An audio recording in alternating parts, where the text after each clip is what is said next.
पर गाना बनता है। चला सुनो। चला एक बेटी विवाह गीत सुना सकी, लगन बहुत तेजी से चलत बाटे। सुना। तो चले।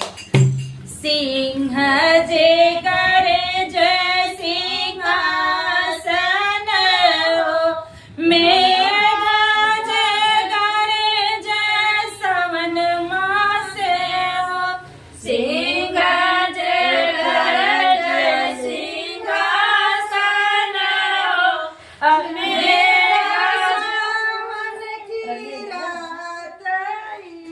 सिंह जे गरज सिंहासन हो, मेघ जे गरज सावन मास हो।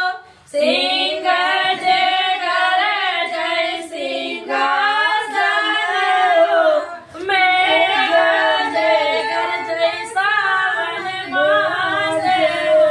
मम्मी जे गरज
नदी भैली साजन जोगे हो अब नदी रखलो न अब नदी भैली साजन जोगे हो अब नदी रखलो राजा अब नदी भैली साजन जोगे हो अब नदी रखलो न अब नदी भैली साजन जोगे हो अब नदी रखलो ना जाए। बहुत सुंदर बहुत सुंदर बहुत सुंदर प्रस्तुति कुमकुम भाभी का। बहुत अच्छा बहुत लाजवाब गीत है, आप लोग सुनिएगा। थोड़ा सा बहुत दर्दनाक भी है, शेयर जरूर करिएगा। बहुत बहुत धन्यवाद।